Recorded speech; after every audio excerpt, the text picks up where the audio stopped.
people sort of go on about a wheel, this great invention, but watercraft were way, way, way earlier. James and I, we've always been proponents of the aquatic ape hypothesis, which hypothesizes that humans are the way they are without fur, and walking upright is a possible development from having been semi-aquatic.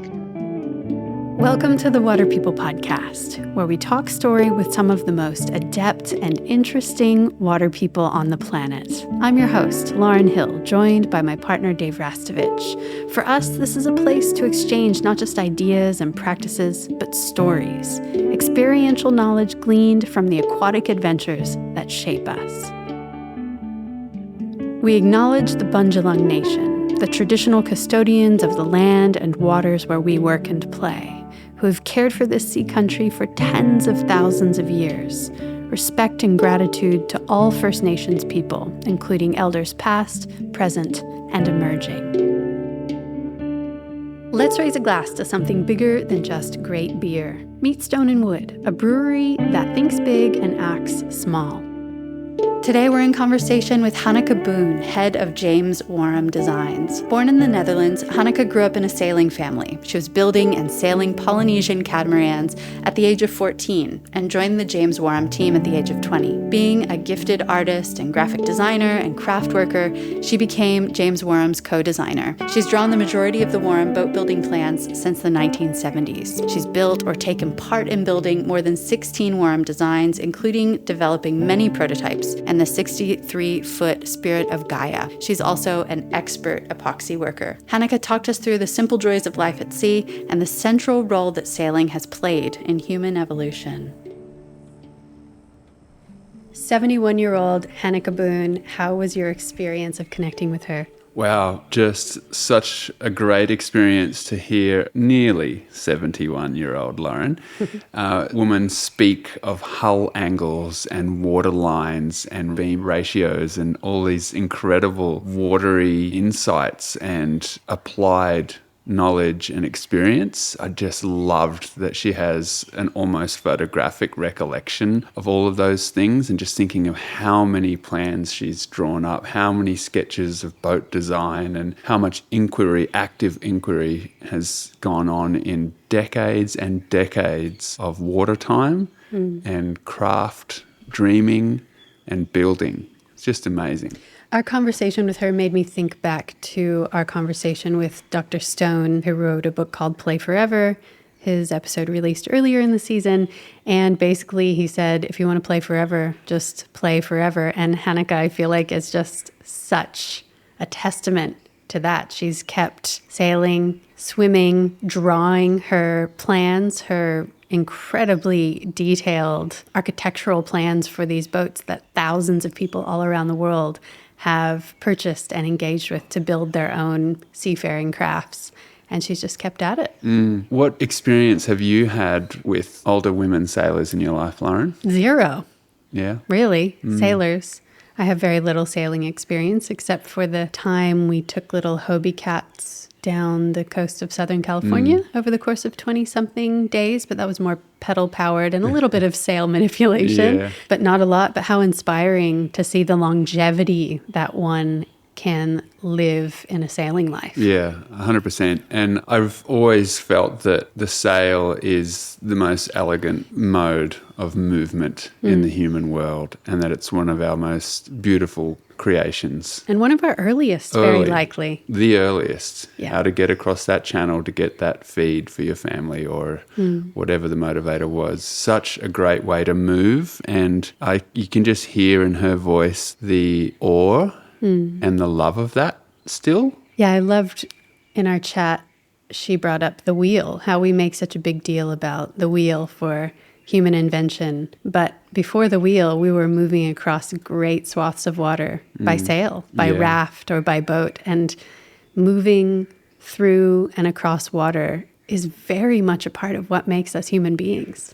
And you can feel it, can't you? Like, I just think back to those Hobie adventures. You've gone from Byron Bay to Sydney, from central sort of or northern end of Southern California down to the border town of San Diego, and lots of little day trips and day sails around our area on the smaller Hobie Designs. And that feeling of being pulled along by an invisible force and moving through the world without a toxic scent behind you and a disruptive sound below you rippling through the water. Moving that way just feels so right, and the mind and the body relaxes, and it is just a wonderful, wonderful experience. And after chatting with Hanneke, it seems like it is actually a deeply human experience. And that is something I hadn't thought of before. And I really love that she illuminated that is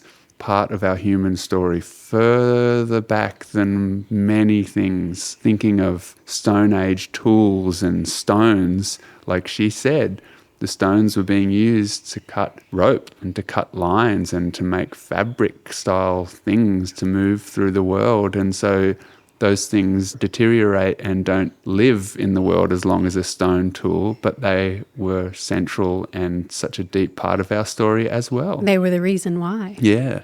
So I just love that. I love the opportunity that we have to sit with someone of her age and experience, given that she was a young girl just after World War II when she met James Wharram in the UK, in Wales, that area, and began this lifelong adventure of building boats, building hulls, building sails, and that her story stems from that time of like the worst conflict the world has ever known, like World War II, atrocities and trauma, and a deep questioning of what it means to be human. Why are we here doing these terrible things to each other? That was a lived experience for her.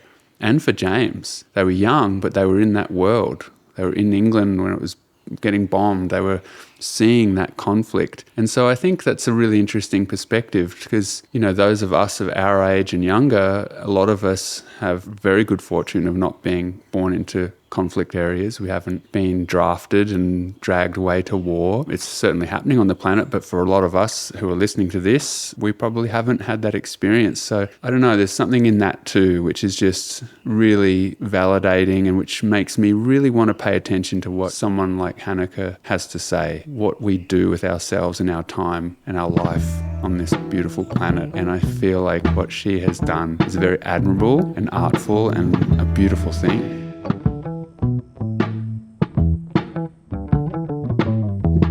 Thank you for your time today, Hanneke, and we'll jump right in. We always begin these conversations by asking about a time or experience after which you were never the same. Would you be willing to share a story like that with us today?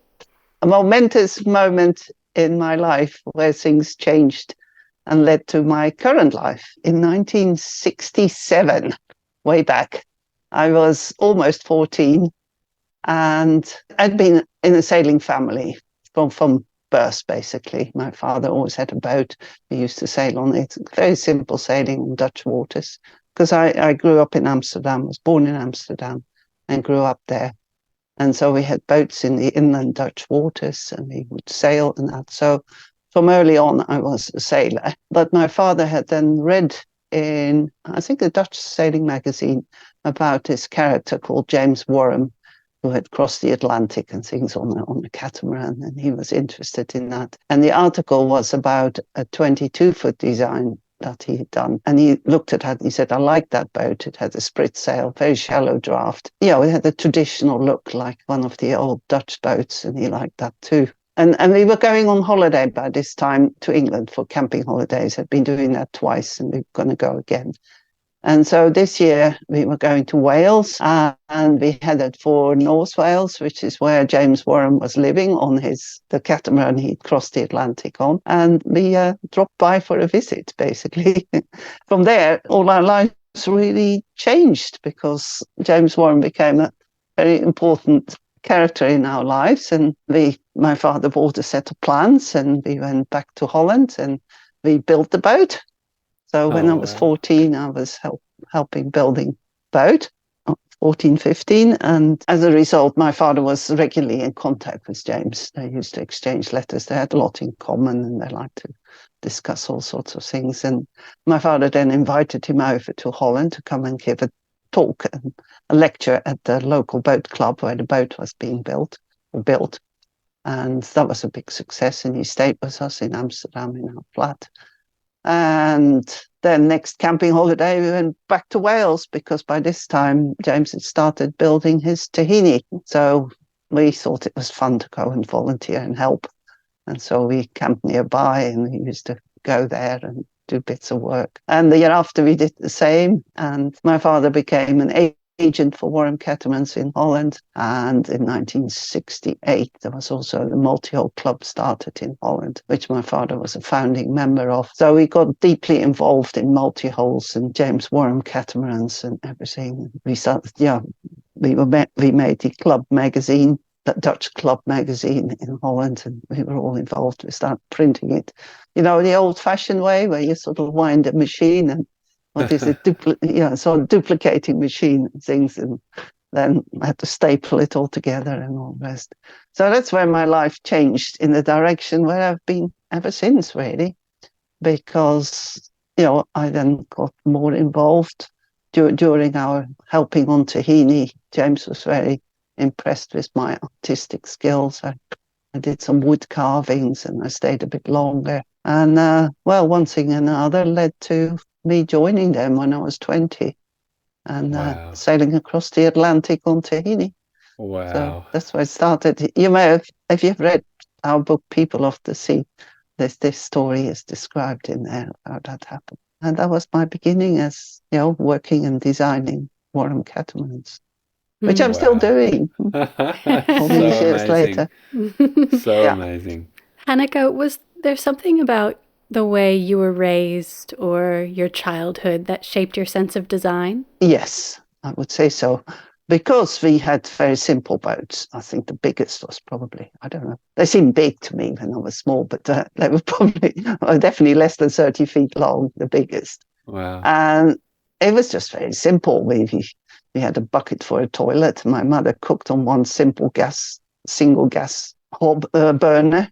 We all slept, where we could sleep, 3 little girls under the foredeck, little mattresses and sleeping bags. And we just went along, this is late 50s, 1950s, 60s. Things weren't as luxurious as now. We just used to moor alongside some little bit of canal side or wherever, lakeside. And that's how we lived. So And then later we started camping, and we camped really simple too, with little tents, same principle. So I always grew up with this very sort of basic, simple, Spartan living, you could say.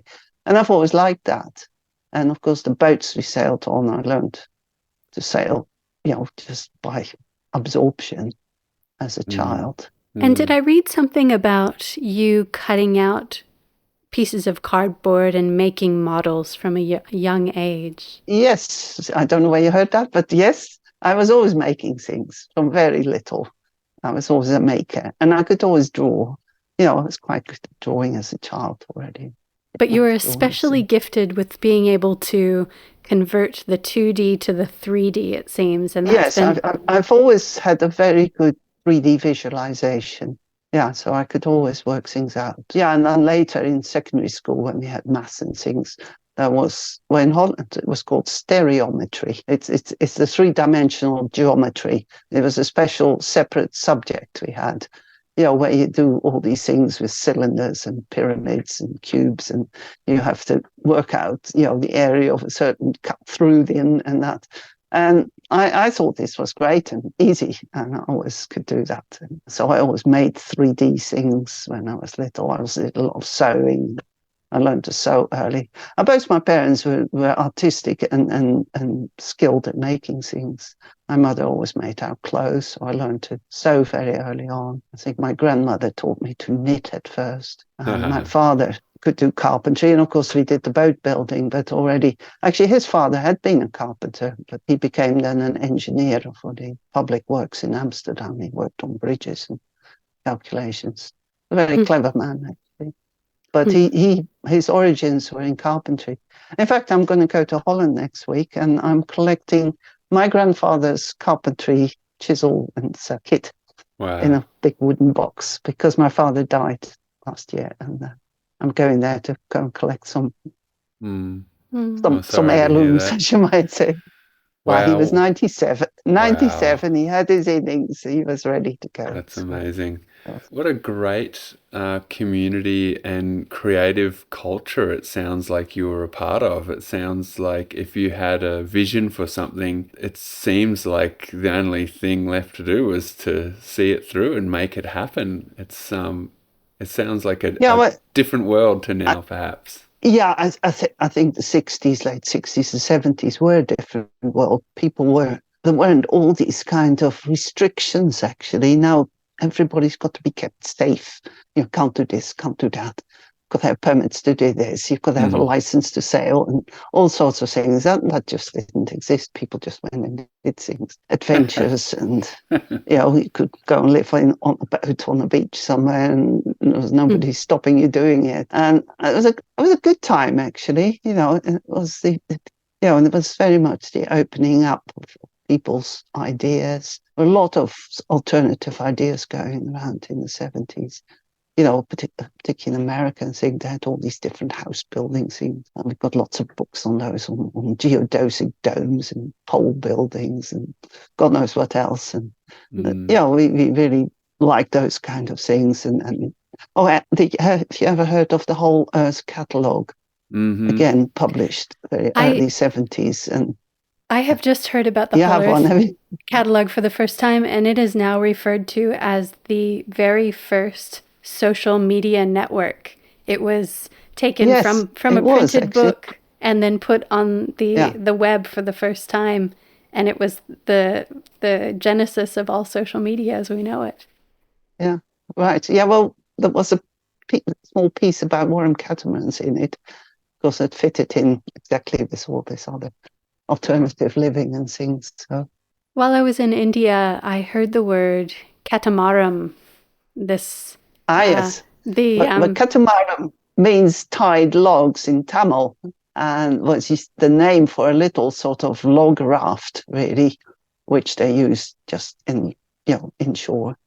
And then when the British Navy was in India, they would use them to work on the outside of their bigger ships. And that's where the word catamaran got into the English vocabulary. But then when the double canoe, for some reason, acquired the name catamaran. So there you go. Yeah, I wonder how that happened. Have you got any ideas on how that was sort of misplaced? I don't quite know. I know when the word trimaran, I think it was a Victor Chechet. I think, he was an American, but by the sound of it, he came from Eastern Europe or somewhere, or Russia. And he coined the word trimaran by taking the Greek for three, try, and maran from catamaran. So it's a bastard word. But it's stuck. So there you are. So you have a preference, though, for the boats you design? I would like them to be called double canoes, actually. James was against it originally because he was already way out.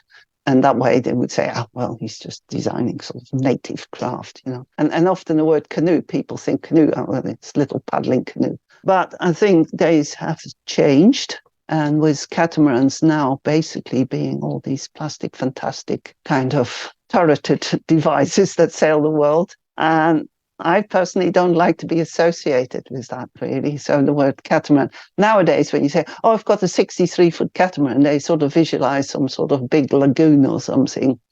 And that's not what it is. So I've got a 63-foot double canoe now, I think. And I think we slowly changing the verbiage, I think. Don't want to do it all at once, but... You've inspired and facilitated thousands of people to take to sea on catamarans, we'll call them that for now, for ease. Yes. With your own hand-drawn plans, Hanneke, why were you drawn to double hulls as seafaring vessels as opposed to single-hulled crafts? Having built this catamaran at the age of 14, this Wharram catamaran. We thought it was a fantastic boat. And my mother loved it. She was not really a great sailor, but she loved the fact that it stayed horizontal and you could put a cup of tea down and it didn't fall over. She always used to praise the boat for that. And it was only 22 foot long, but with a family of 5, we could go and sail on it. Lovely, and it was just a lovely boat. And it didn't heel and it sailed fast and you could shallow draft. Everything was in favor, really.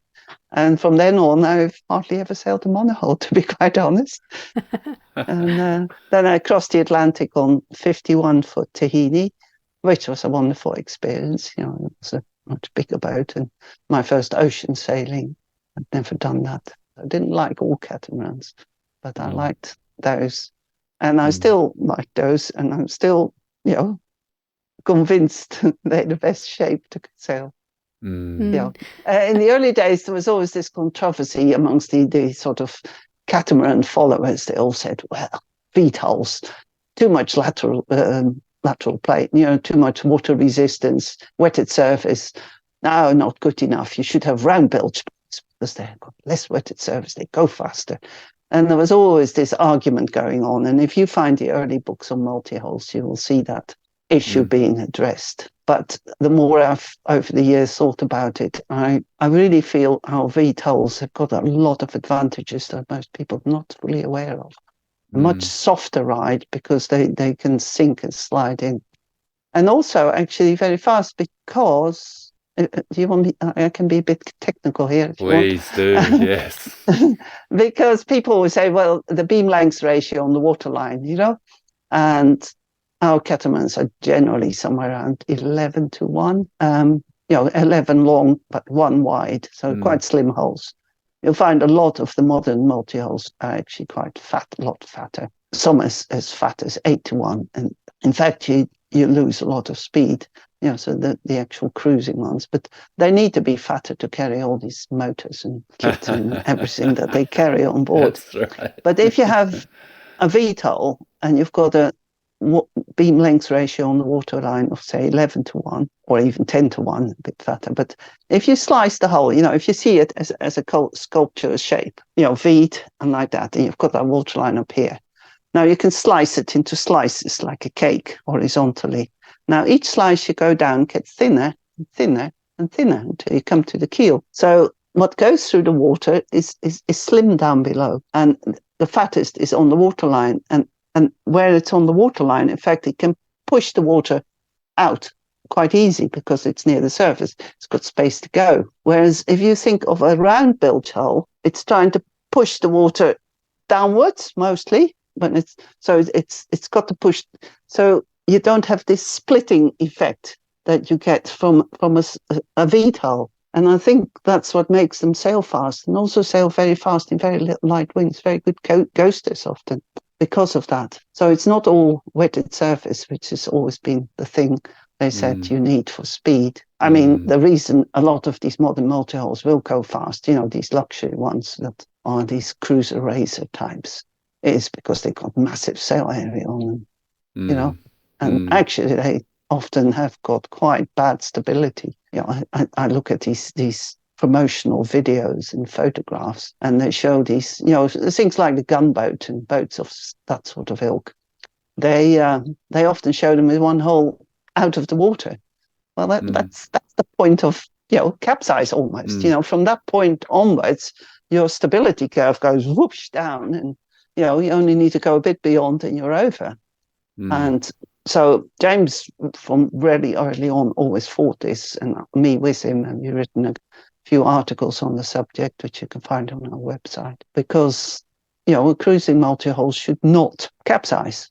If the people are not doing anything, it should not, on its own accord, be able to capsize, because sail area is too big. And so we've always followed the rule of Howard Chappell, the American designer from 100 years ago. He written a lot of books on traditional boats and form-stable boats, because multi-hulls, of course, are form-stable boats. They have no ballast. Monohulls with keels are ballast-stable boats, and multi-hulls and a lot of traditional boats are form-stable. And with form stable boats, you should keep your rigs low, center of effort low. And if you want more sail area to go faster, you don't go upwards, you go lengthwise, keeping your center of effort. So you put the bowsprit on or whatever, you keep it low. And we've always followed that principle because it makes so much sense. Whereas if you look at all these modern multi-hulls, they go up and up and up. And they've got these fantastic wings going up. Oh, it looks nice, looks very modern, very fashionable. But it's, first of all, very expensive high-tech kit. And secondly, stability is compromised mostly. Yeah.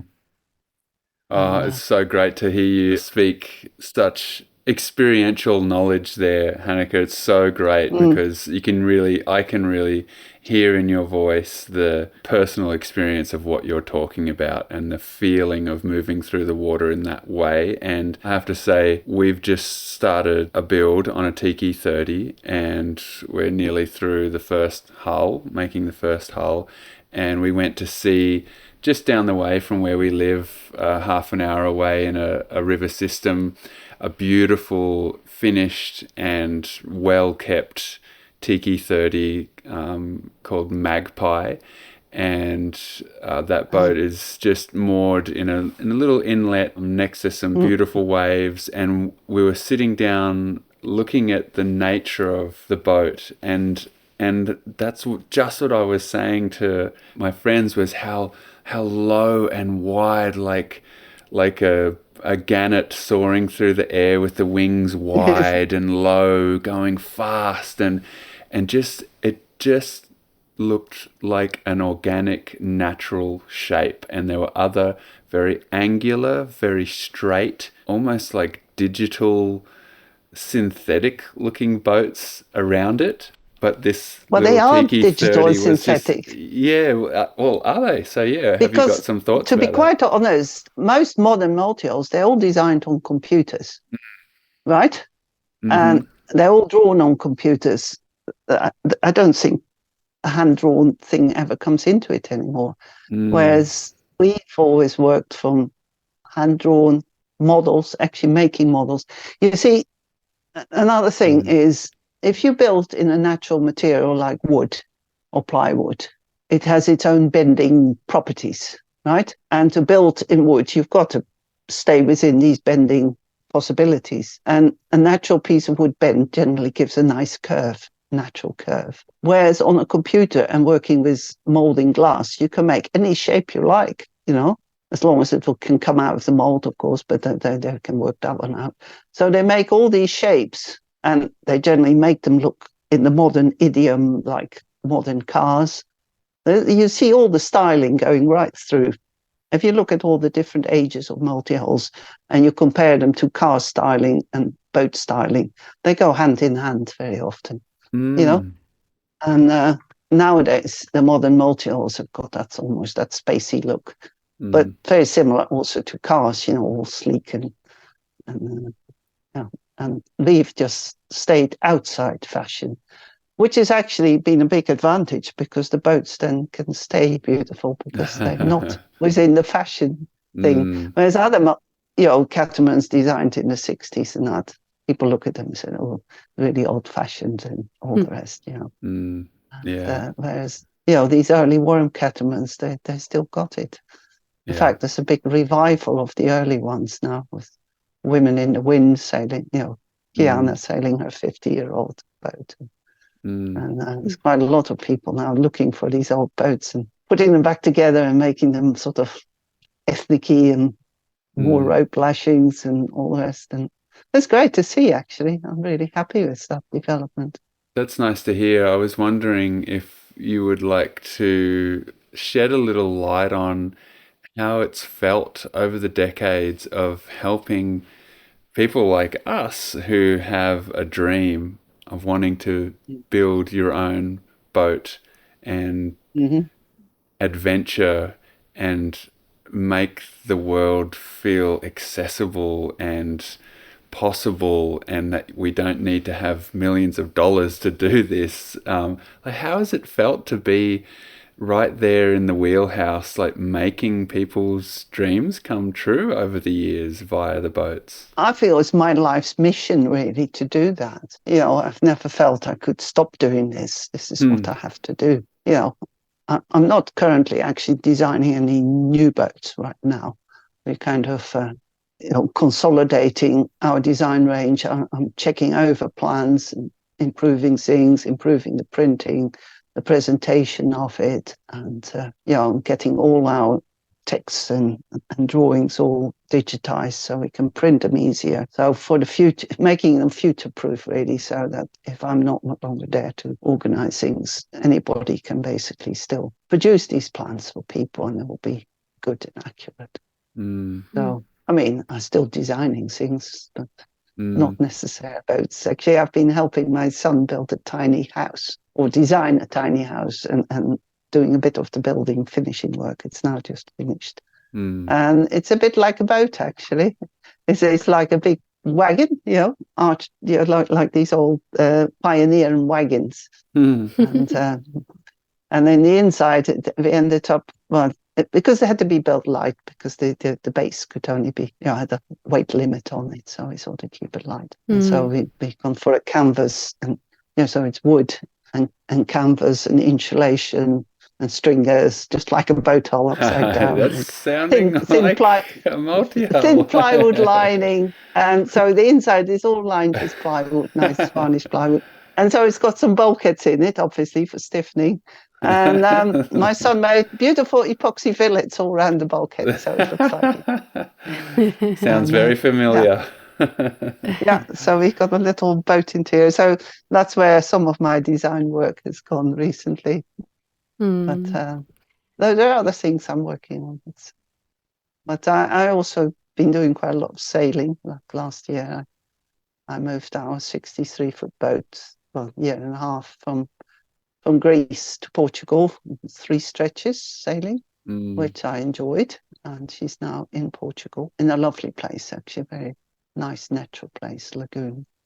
And she's ideal for that. And actually, this lagoon, when I got there, I was really impressed. I mean, first of all, I met up with Hans Klaar on Tong Java there. He was up on the beach. And there were 3 other Wharram Catamarans there. And then there was me. And then there were a whole heap of vintage multi-hulls there. There was 2 Bill O'Briens, small ones. And there was a little Hirondelle. And there was a very early Proud Quest. There was an early Kelso trimaran. There was at least 25 or 30-year-old Eric Le Rouge catamaran. And they were all there. And there was a modern plastic fantastic multi-hull in sight. And they were all moored there. And I thought this was fantastic, actually. Yeah. I mean, the Wharram Catamarans have all migrated on now and wherever, in the Caribbean or etc. I'd love for you to speak, Hanneke, to the heritage of human seafaring. In your film, The Voyage of Lapita, James Wharram narrates, quote, "This huge island world was settled by Stone Age sailors on Stone Age watercraft, which suggests that the global spread of Homo sapien was achieved as much by watercraft as by walking." Where do you, with all the sailing experience you've had, where do you trace the roots of sailing back to? And how essential do you consider seafaring to be in being human as we know it? Well, it way predates the wheel. People sort of go on about the wheel, this great invention, but watercraft were way, way, way earlier. I mean, we actually, James and I, we've always been proponents of the aquatic ape hypothesis, right?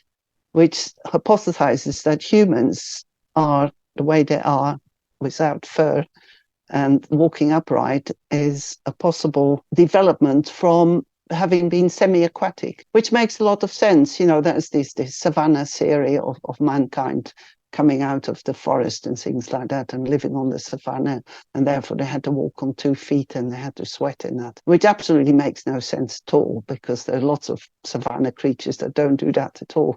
And I think sweating is actually a very, very inefficient thing to lose heat, because you lose all that water. Anyway, so I don't subscribe to the savanna theory, but I do subscribe to the semi-aquatic possible very early on.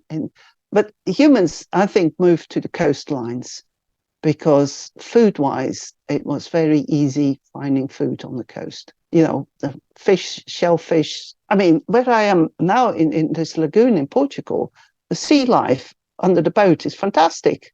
I could live on that. There's all these shellfish and there's fish there that you can catch in the shallow waters. So I can imagine, early humans moving to the seaside for good food supply and a very nutritious food supply. I mean, if you look at all the other aquatic animals like otters and seals and dolphins, they all are highly intelligent. And the belief is that this intelligence, the brain develops with seafood, shellfish and seafood. It's very good for brain development, omega-3 and all the rest. And humans' brain development could have started because of a new diet of seafood. And of course, they would be wading in shallow water.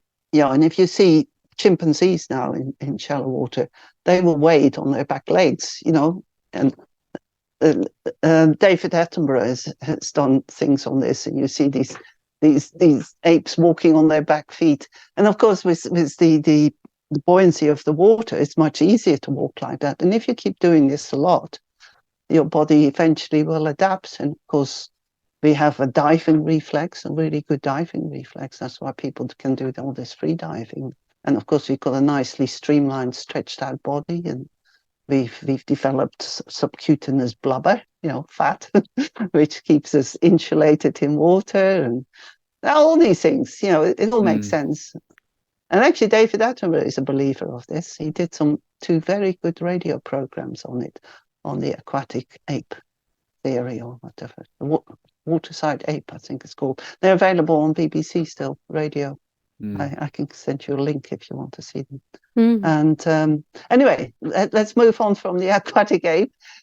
So people on the seaside living on seafood, natural development, make a little raft to be afloat on the water. You can go further, you can do things, you can cross rivers easier. And so I think building rafts out of bundles of reeds, out of whatever would have been a very early thing. And I think humans have always worked with fibers, rope. I think early man we think of Stone Age man because we find the stone tools, but the stone tools were used to cut fibers and the fibers were then made into baskets, rope, whatever, and make fishing nets or anything out of fibers. And we've got these kind of, fingers and we can make things, and I think that's where our ancestry was lucky to have this sort of body shape with agile fingers. And so we became tool makers and watercraft makers, the little rafts. They probably bit by bit evolved into better seagoing. I don't know when the dugout canoe came in, but that's already more advanced. But you can do a lot with bamboo. You can make bamboo rafts, really. And now one of the clear evidence of man's early water travel is mankind arriving in Australia, of course, which is 50, 60,000 years ago. Might even have been earlier, but so far the date is round about there, which is a long time ago. And you probably know that seawater levels were different in those days. They were much lower. So the whole of Indonesia, Southeast Asia was kind of one big landmass. But there's always been this deep gap between Southeast Asia and Australia. And it starts basically, and it's now referred to as the Wallace Line, because Wallace, he was a naturalist out, like Darwin, actually. He came up with the same theory as Darwin, actually. He was out in the Moluccas studying animal life for a long time. And he very kindly let Darwin publish first, so Darwin is the big name. He discovered that there was this big division between animal life on one side of this deeper water and the other. So you have Australia with the marsupials and no mammals. There were no mammals in Australia until mankind arrived. And then at some point, mankind brought the dog, which was another mammal. And if that gap was narrow enough to swim, there would have been other mammals in Australia. It obviously was too big to swim, but some humans either were aware, they may have seen smoke in the distance, or birds or whatever, they realized there could be land there, and they got on their raft or whatever and went adventuring and found land and settled there. So we don't know how it happened, but it happened. So I think that clinches the fact that humankind had early watercraft. But I think mankind loves being near the sea edges. You know, when you look where humans live, most habitation is always around where there's water, where there's rivers, where there's seaside. And everybody wants to go to the seaside for holidays still. It's in our DNA, I think. Please stay tuned while we take a quick break to acknowledge the folks who help make our podcast possible. Let's raise a glass to something bigger than just great beer. Meet Stone & Wood, a brewery that thinks big and acts small, right from the heart of Byron Bay. Stone & Wood isn't just about brewing beer, it's about building a community. Certified B Corp and driven by environmental and social responsibility, they're all about making a positive impact one sip at a time. Their philanthropic arm, the Ingrained Foundation, supports local grassroots organizations, channeling funds and volunteer hours straight into the communities they call home, focusing on environmental and social causes close to the heart. Here's to Stone & Wood for crafting exceptional brews and for making a tangible difference in our Northern Rivers community. Patagonia is in business to save our home planet. Founded by Yvonne Chenard in 1973, Patagonia is a surf and outdoor apparel company based in Ventura, California. As a certified B Corp and a founding member of 1% for the Planet, the company is recognized internationally for its product quality and environmental activism, as well as its contributions of nearly $230 million to environmental organizations. Patagonia's unique ownership structure reflects that Earth is its only shareholder. Profits not reinvested back into the business are paid as dividends to protect the planet. Futures makes the first surf fins from recycled fishing nets. Alpha Net Plus is an innovative collaboration between Futures Fins and Borreo, blending carbon and discarded fishing nets. To date, they've transformed more than 35,000 kilos, that's about 77,000 pounds, of discarded fishing nets into new Alpha fins at their headquarters in Huntington Beach, California. Nets that would have otherwise ended up in the ocean. Made for high performance and tested by the best, from our very own Dave Rastovich to friend of the podcast, John Florence, Alpha is available in a wide range of fins for those who want to make a difference with every wave you catch. Learn more at futuresfins.com.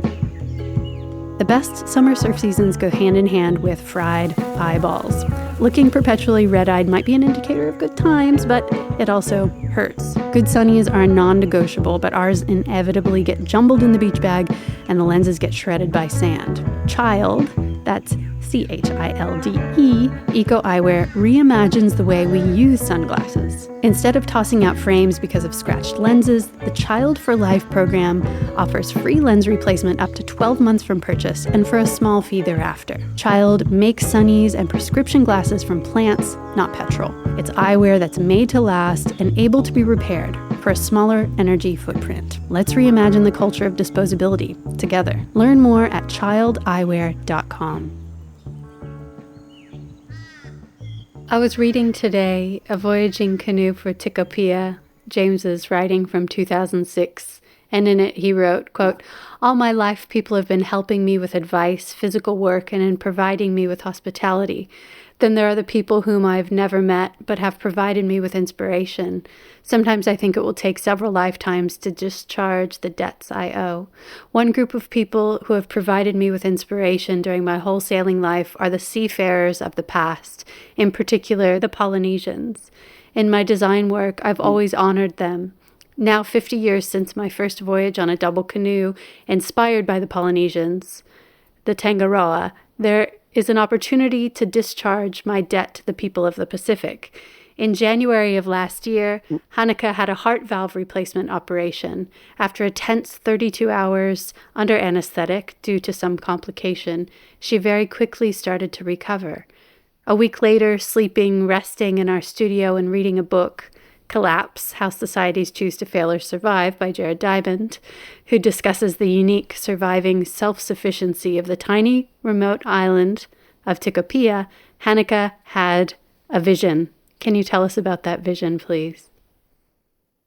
Yeah, it was a vision, actually. I think the drugs, the anesthetic, followed by morphine, left me on a kind of permanent high for quite a while. I wasn't on the drugs anymore.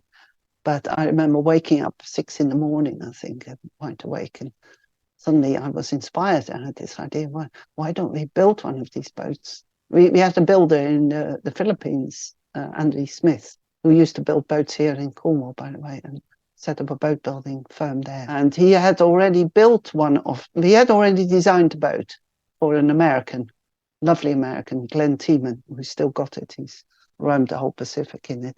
And another one was built professionally in the Philippines for another customer. And I suddenly thought, we should raise money, get one built, sail it to Tikopia, give it to the islanders, because we had visited the island, 10 years earlier. And so, sorry, suddenly got a little blank. And this whole idea in my head started to evolve, and I thought, well, if it's built in the Philippines, we need to sail it to Tikopia. How do we do that? Well, that would be like the early migrations, it would be the alternative to the Kon-Tiki voyage, but the true migration voyage. So that got me all excited. So I started scribbling, and all the ideas came flooding out of how we should do this and how we should present it and how we could maybe raise the money for all these Wharram enthusiasts. If they all paid some money towards us, then we could, get the boat built and we give it to the island. Because on the island, of course, Tikopia is very remote. When we were there, there's only a ship comes in once or twice a year with some supplies, and the rest of the time they're self-sufficient. And they had these beautiful canoe shapes, and that canoe shape we'd found in the Auckland Museum, and were absolutely bowled over by seeing this beautiful V-hulled canoe shape. And it's definitely a pre-European shape. And it wasn't known that they were seafaring canoes at that time, was it? No, not really. The Tikopians were not. They were known by anthropologists as a very interesting society that were deeply studied. But their boat designs hadn't been looked at really. But they did use their canoes and went quite fairly long distances on them, actually, to the Banks Islands and other islands, because they were, anywhere to go from there is at least 100 miles or more from Tikopia. And where was I? I'm just getting a little bit lost now on this story. Tikopia. So I had this whole vision of of how we could do this, and then we contacted Klaus Humpendahl, who's another ocean sailor, who we knew had been to Tikopia. He got in touch with us because of this connection, and so we rang him up and said, "I've got this idea." And he said, "Great idea. I'm in with you. I'll help you make it happen." So then we wrote up this whole prospectus booklet and made a website and everything, and then we tried to raise the money, because raising the money was not as easy as it sounded. So we weren't getting very far. But then Klaus had ideas of how to raise the money, and he said, well, really, we need to build 2 boats, because there's 2 islands. There's Tikopia and Anuta, and then we can sail the 2 boats together. And we thought that was actually a great idea to do that. The 2 boats, much better idea. And then he would sail one to Tikopia, and James and I would sail the other to Anuta. But in fact, actually, Anuta is the island of the best boat builders. That boat in the museum was built by an Anutan boat builder. And so I was delighted actually to go to Anuta, because that island is exactly what, that's where the origin of this canoe lies. And it's such a beautiful V-shaped hull. And it's a very, when you compare the whole shape, it's very similar to our Spirit of Gaia, which we designed, of course, much earlier before we seen the canoe. But James always knew that was the right whole shape Polynesian from everything he looked at and read. He just had this natural instinct, I think, and this connection to sort of Polynesian seafarers somewhere, I don't know, past life or whatever, wherever it came from. But he had that connection. And of course, he was inspired by Eric the Bishop, who sailed this double canoe from Hawaii to France in the late 30s, 38, 39. And the canoe he built was a V-shaped, not quite so narrow. It was a more or less 90-degree V. Mm. And I studied that design since then, not so long ago, some years ago, because there are not really any drawings of it. Some photographs, which are not great for getting detail. And with descriptions, I did a deep study of how that boat was constructed and shape of it. And really, this article, by the way, is on our website if anybody wants to read that. The whole shape, actually, I think he was quite a lot inspired by a double canoe from the Tuamotus, which had been very carefully recorded in the early 1800s.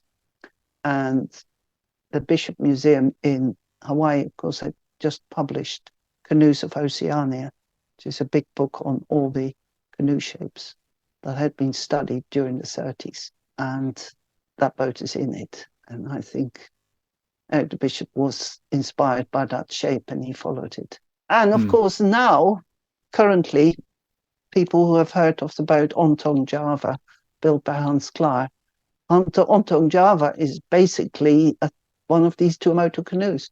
So it's built in West Africa, but it's built out of planks like the original canoe was. And its proportions and the whole distance apart is very similar to. And that boat has crossed the Atlantic now 7 times, Wow. It's back in the Caribbean again. And Fantastic. you keep sailing back and forward. But that is a genuine Polynesian double canoe. But it had also a lot of inspiration from Wharram Catamarans, because Hans, of course, started with a 50-foot tahini. It was his first Wharram catamaran. Sort of exchange ideas, he uses our rope lashing ideas, with the figure of 8 lashings, lots of places. And so he's taken that from us and we borrowed things back from him. And, it goes like that. And if you were to close your eyes and think back to some of your favourite, almost immediate, memorable voyages, what is it about those adventures that just makes your heart sing when you think back to crossing the Atlantic, crossing the Pacific, having all of these adventures? What are those first things that come to your mind? Well, what I like of those voyages is actually being out at sea, crossing an ocean in these latitudes. You've got these beautiful night watches, stars everywhere, quiet, and the waves just rolling by. I like that. And I crossed the Atlantic again, actually, 2 years ago. And I enjoyed that experience again with night watches. And arriving in islands is interesting, but it's always more tense. You've got to make a landing, you've got to avoid reefs, you've got to do this and that, and you've got to see authorities and paperwork, and that's not usually the nicest part. It's wonderful to see all these different places. Actually, what I liked in the Pacific very much, first of all, we really enjoyed Vanuatu when we got there, because you see, the Polynesian islands have become very westernized. Hawaii in particular, Tahiti, and those French islands also, in a different sort of way. But a lot of certainly the original boat culture is more or less all gone. The only boat culture that remains is the canoe paddling culture, which is still there. But most of them are fiberglass canoes, few original ones. So we found very little evidence of traditional outrigger canoes or anything there.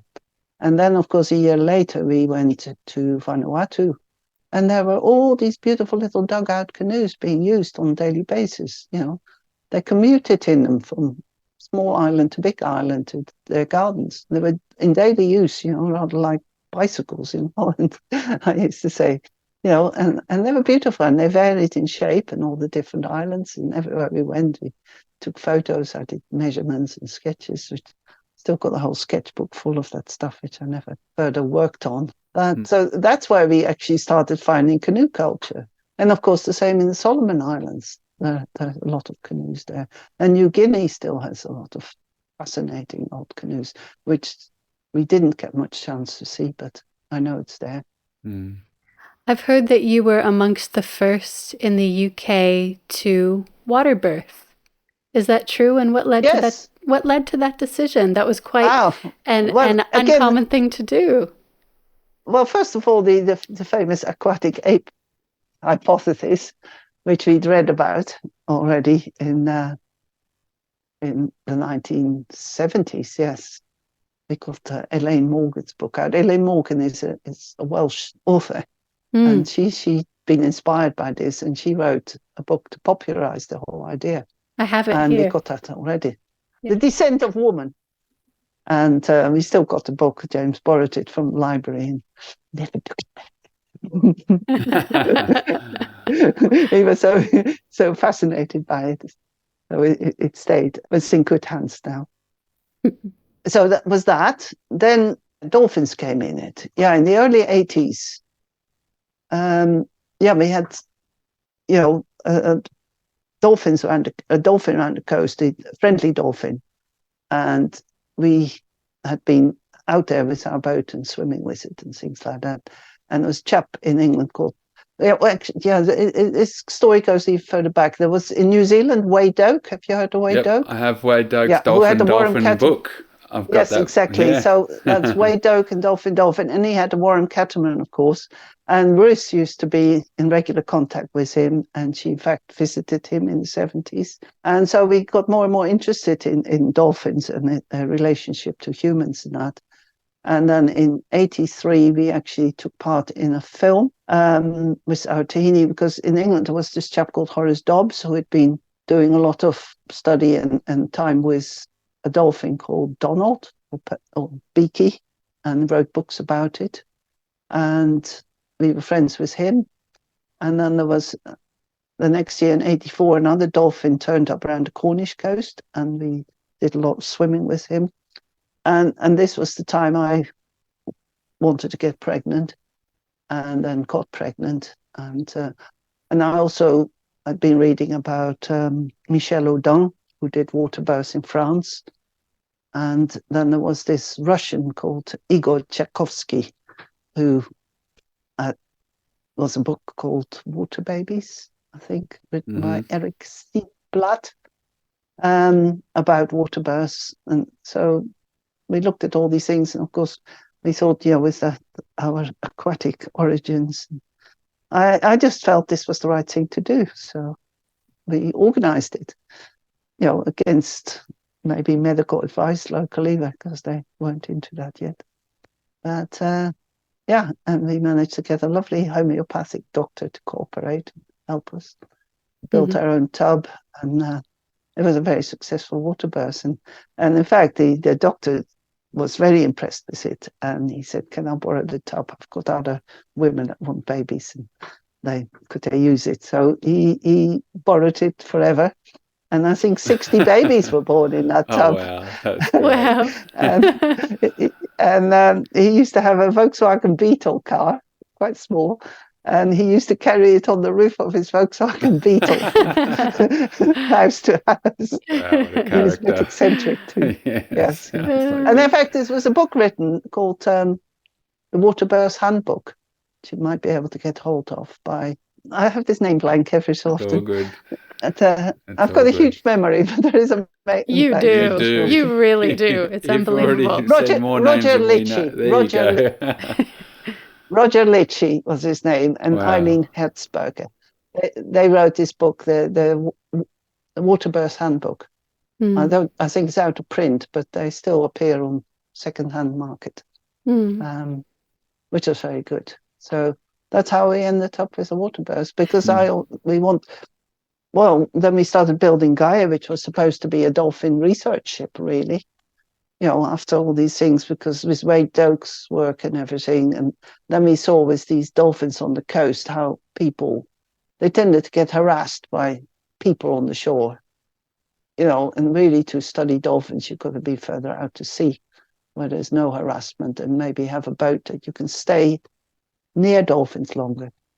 Well, that was the theory, and that was the plans. James went to 2 whale and dolphin conferences, one in Australia, not far from where you were, I think. And then there was another one in Hawaii, I think in 91 or early 92. He went there, and that's how James ended up in Hawaii. And that's how we ended up with a Hawaiian launching of our boat, because James met these people there. So.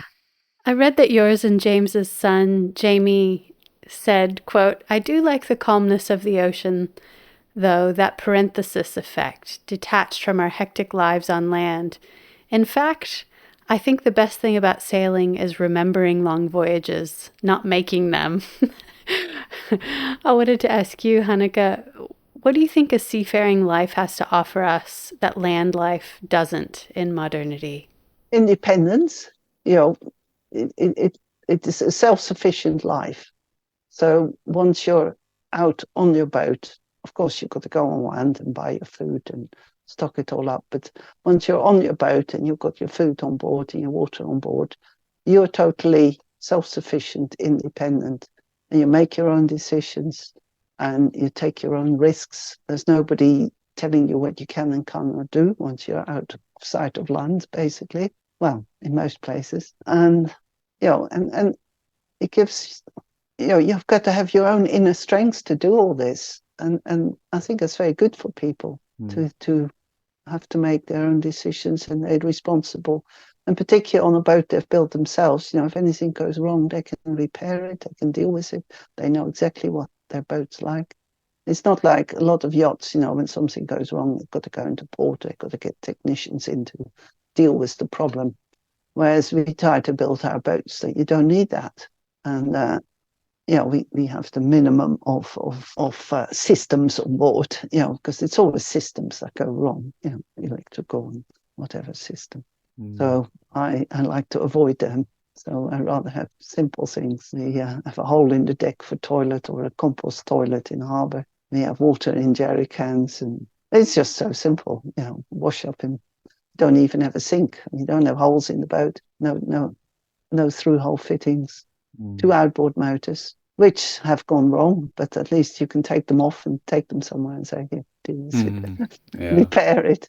They made on all our travels, really, the only things that have been going wrong is outboard motors and electronics.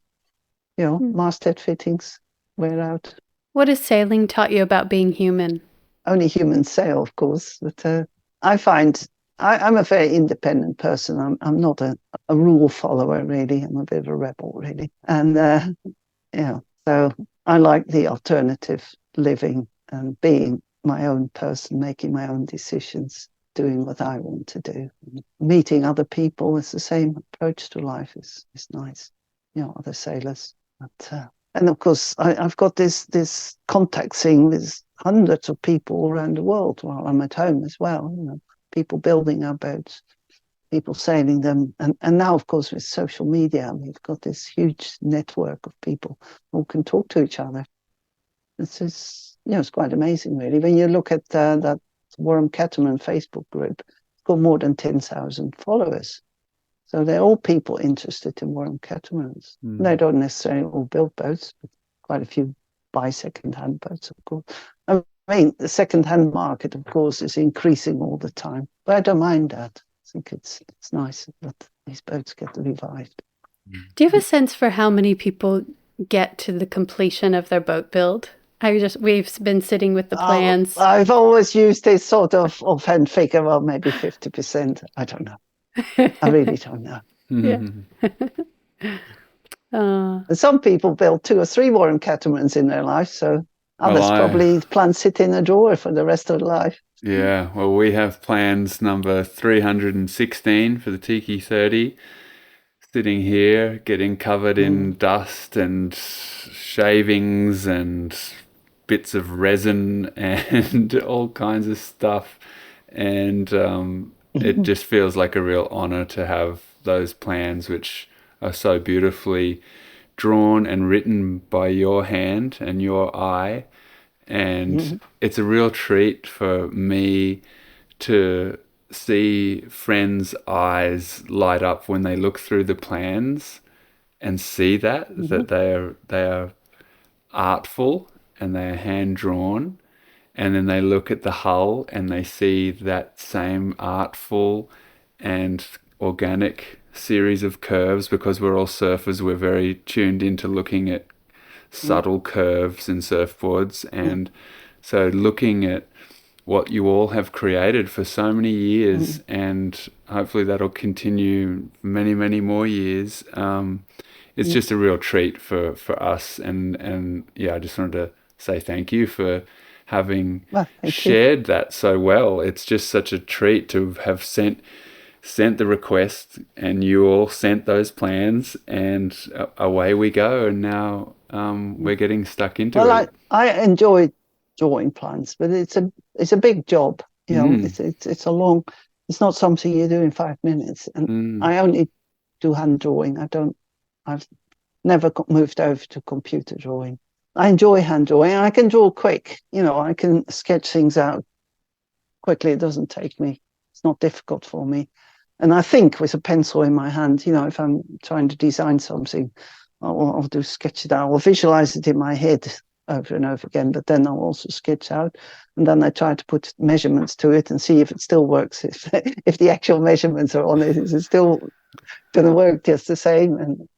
And of course, with years of experience, also, the scantlings, the sizes of wood you use for different things. It's very important that they're balanced. You can make things strong, but you can overbuild, and then it looks wrong. It's got to be the right size of piece of wood, And I've got a very good, well, James did too, but a very good eye for how big a piece of wood needs to be the right strength for the right place. I mean, when it comes to cross beams, of course, I've calculated those. But with more and more time going on, I practically know by instinct what's the right size for something. You've spoken of Spirit of Gaia, your boat, as like yours and James's offspring. Does she have more voyages in her? Do you have dreams of continuing on with Spirit of Gaia? I do, really. That's why one reason I sailed to Portugal with her. So I did some voyaging in the last year and a half, and I want to do more voyages. Now I wanted to bring her back to a more ocean environment, being in Greece. It's beautiful there. She was there for many years. But you're in the Mediterranean, non-tidal, local weather conditions thing. I thought it'd be nice to have her more in the open ocean again. And now she's in Portugal. Well, I may sail to the Azores in the autumn. That's the provisional plan. I'm a member of the Ocean Cruising Club, the OCC, and they've been in existence for 70 years, so they're having a jubilee year of 70 years, and they're having meetings in all sorts of places. And they have organized a meeting for the Azores in end of August, September. And I thought, well, maybe it's a good idea to go and join them. And it'll be fun to see the islands together with other sailors, I'm kind of planning towards that. That's sperm whale country, isn't it? Nothing definite yet, but I've already got various people who want to sail with me, so I think it will happen. And after that, we will see. We'll see. Thanks for listening with us today. If you like what you heard, please consider sharing an episode with a friend. Our editor this season is the multi-talented, absolute legend, Ben Jake Alexander. The soundtrack was composed by Shannon Soul Carroll, with additional tunes by Dave and Ben. We have a few new Water People experiments this season. You can find every episode of the podcast on our Water People YouTube page, or subscribe to our very infrequent newsletter to get book recommendations, questions we're pondering, and behind-the-scenes glimpses into recording the podcast and more via our website, waterpeoplepodcast.com. We'll be continuing today's conversation on Instagram, where we're at Water People Podcast.